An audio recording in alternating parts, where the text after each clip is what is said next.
Hey everyone, welcome back again. This is part 4, the final chapter of our CH 2025 complete guide series. If you have already watched the first 3 parts, where we learn from eligibility and syllabus all the way to the CH practical and certificate maintenance. Now, this last part is all about what comes after and what if you fail, how to come back stronger, and how to plan your career roadmap the ethical way. So let's close this journey with clarity and confidence. My name is Jafar Hasan, InfoSec and GRC lead and cybersecurity trainer. If you want to know more about me, you can visit my LinkedIn profile. Guys, what happened if you fail in the exam? Failure is not the final, and the good part is EC Council actually allow multiple reattempts, but there are certain rules that there is a 14 days wait between the attempts, and if you fail 5 times in 1 year, you must wait 12 months for the next chance. Each attempt needs a new voucher, so plan wisely and don't rush. And remember, there is no re-evaluation or appeal once the result is declared. Use that waiting period to study your weak areas instead of repeating the same mistakes. So, what you need to do when you get your result report, it shows your performance by domain. Don't just look at the overall percentage. Check where you slip. What's your weak areas? Maybe you scored low in scanning or maybe in web application attack. That's the point where you need to focus for the next time, and also review your time management. Just think, did you spend too long on early questions? Write all these things in your tracker, because small analysis, small insights makes a huge difference next time. Improvement always begins with the clarity, not the pressure. Now, here is the plan that really work. If you did not pass, don't rush to reappear. Give yourself at least 30 days to rebuild. So I chop down this whole month in a week wise pattern. So first week, analyze every weak domain, not the exact cause. In the second week, relearn those topics and redo the iLabs hands-on. And for the next week, the week 3, attempt full mock test under the strict timing. And the last week, week 4, focus on mental calm, sleep, and light revision. Then book your retake. Trust me, with this cycle, your confidence doubles and definitely your score rises automatically. Now, once you clear the CEH, what's your career direction? Okay, so if you love the defense side, start with SOC analyst role, work on SIEM tools, monitor attacks, and respond in real time.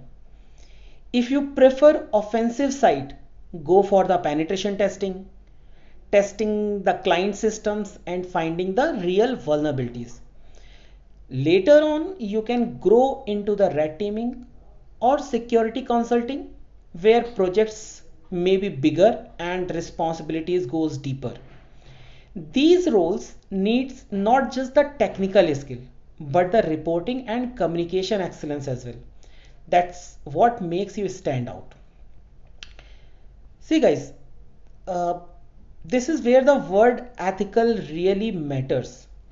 I must say, always follow the EC Council's code of ethics and never perform any test, any scanning, anything without permission. Even scanning a public IP without consent can be illegal. Remember, always take the written authorization before the penetration testings. respect the non-disclosure agreement, and protect all client data. Because in cybersecurity, reputation and integrity are worth more than any tool or any exploit. There are lots of myths are spread, so let's clear a few common myths quickly. First, CH doesn't guarantee the job. It gives you the credibility, but your practice and presentation build your career.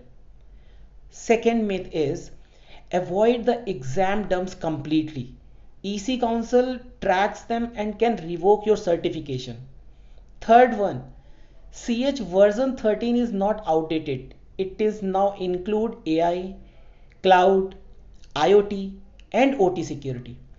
And finally, you don't need to be a programmer to start your career in the field of information security and ethical hacking. Basic scripting helps, but CH focus on attacker logic, not the coding depth. If you have reached this far, congratulations. Seriously, congratulations. CH is not just a certificate, it's your gateway into the cybersecurity. Real growth is start after you get certified. So keep learning, experimenting, and documenting everything. Help others. Share your knowledge to your peers. Stay humble because in this field, trust is your biggest credentials. Once you master CH, aim for the CH practical or CH master. And later on, you can move toward the another certification like OSCP, Cybersecurity Analyst Plus, or CISSP. Wherever you feel you are passionate. I'll see you again in the next learning series. Until then, keep exploring, keep practicing, and most importantly, keep hacking ethically. Alright, friends, that is the officially wrap up of CH 2025 complete guide series. Across these four parts, we have walked together from eligibility and preparation to the labs, practicals, renewal, and finally your career direction. If you find this journey helpful, make sure to like, subscribe, and share with anyone preparing for the CH. Your small share might genuinely help someone start their InfoSec career. This is Jafar Hasan signing off from the CH 2025 series. Thank you for learning with me, and remember, knowledge shared is knowledge multiplied. See you soon in my next training series. Till then, stay safe, stay ethical, and keep learning. Bye bye. Thank you.